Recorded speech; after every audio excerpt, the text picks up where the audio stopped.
नमस्कार, मैं हूं खुशबू राय। जम्मू कश्मीर में चुनाव है और सभी पार्टियां अपनी ताकत झोंक चुकी है। पहले चरण का चुनाव खत्म है और दूसरे चरण के चुनाव से पहले 23 सितंबर को चुनाव प्रचार बंद हो जाएगा। ऐसे में अमित शाह पर महबूबा की बेटी इल्तिजा मुफ्ती ने जोरदार हमला बोला है। क्या है पूरी खबर, देखिए इस खास रिपोर्ट में।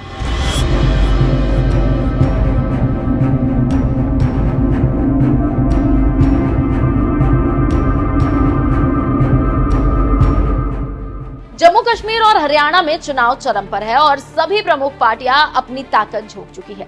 ऐसे में कश्मीर में एक चरण का चुनाव भी हो चुका है और दूसरे चरण के लिए प्रचार 23 सितंबर की शाम बंद हो जाएगा। ऐसे में पार्टी नेताओं का एक दूसरे पर हमला करना जारी है। उसी को लेकर महबूबा मुफ्ती की बेटी इल्तिजा मुफ्ती अपनी परंपरागत सीट बिजबेहरा सीट से चुनाव लड़ रही है और इस समय प्रमुख पीडीपी का चेहरा भी है। अपनी पार्टी के लिए, अपने उम्मीदवारों के लिए वो प्रचार भी कर रही है। ऐसे में घाटी पहुंचे गृह मंत्री अमित शाह पर इल्तिजा मुफ्ती ने जोरदार हमला बोला और कहा कि गृह मंत्री को अपने दल को नरम करना ही पड़ेगा। मस्कुलर पॉलिसी से काम नहीं चलेगा। कश्मीरी नौजवान जेलों में बंद है, केंद्र सरकार ने कुछ नहीं किया। जम्मू कश्मीर के पत्रकार तिहाड़ जेल में सड़ रहे हैं। जितने भी नौजवान जेल में हैं, हम सबकी रिहाई करवाएंगे। तो आप समझ सकते हैं कि कैसे इल्तिजा मुफ्ती ने बीजेपी और अमित शाह पर हमला बोला है। इस हमले का जवाब तो बीजेपी की तरफ से नहीं आया है, लेकिन इतने तीखे हमले से खलबली जरूर मच गई है। जानकारी देते चले कि स्वयंसेवी संस्थानों का कहना है कि कश्मीर के नौजवान को अभी भी बंद रखा गया है और इसी को लेकर इल्तिजा केंद्र सरकार पर हमलावर हो रही है। इल्तिजा यही नहीं रुकी और वो आगे कहती हैं कि दिल्ली ने बहुत सख्त स्टैंड लिया है। दिल्ली की मस्कुलर पॉलिसी है। तो आप समझ सकते हैं कि कैसे अमित शाह पर महबूबा की बेटी ने हमला बोला है और क्यों।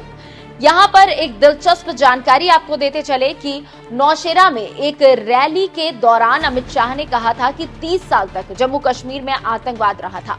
30 साल में 3000 दिन तक कर्फ्यू लगा रहा, 40,000 लोग मारे गए थे। उस वक्त फारूक अब्दुल्ला कहाँ थे? वो इसका हिसाब नहीं देते, लेकिन मैं दे देता हूँ। वो उस समय लंदन में आराम से छुट्टियां मना रहे थे और कश्मीर जल रहा था।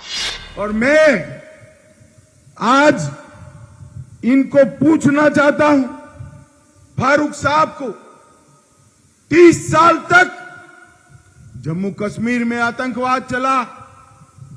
30 साल में 3000 दिन जम्मू कश्मीर में कर्फ्यू रहा, 40,000 लोग मारे गए। उस वक्त आप कहां थे? फारूक साहब बताइए, ये 3000 दिन कहां थे आप? इसका हिसाब दीजिए। वो नहीं देते हिसाब, मैं दे देता हूं। ये 3000 दिन लंदन में आराम से छुट्टियां मना रहे थे, कश्मीर जल रहा था। भाइयों बहनों, इनको नेतृत्व देना चाहिए क्या? जोर से बोलो, देना चाहिए क्या? मोदी साहब आए, आतंकवादियों को चून चून कर हमने साफ कर दिया, साफ कर दिया, साफ कर दिया। और भाइयों बहनों, यहां से मैं आप सभी को कह कर जाता हूं, हमारे पास भविष्य के विकास का एजेंडा भी हमने 10 साल के अंदर कर दिखा है। मुझे बताओ नौसेना वालों, आपके पास 5 लाख रुपए का कार्ड है, गोल्डन कार्ड है ना? मोदी जी के आने के पहले था, अब्दुल्ला साहब ने दिया था।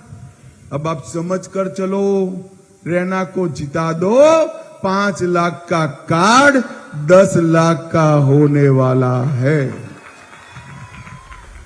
तो सुन लिया आपने क्या कह रहे हैं अमित शाह। अब देखना होगा कि जम्मू कश्मीर की जनता किसको सत्ता की चाबी देती है। लेकिन फिलहाल तो नेताओं की जुबानी जंग लगातार जारी है। फिलहाल इस खास वीडियो में बस इतना ही। मुझे दीजिए इजाजत। नमस्कार।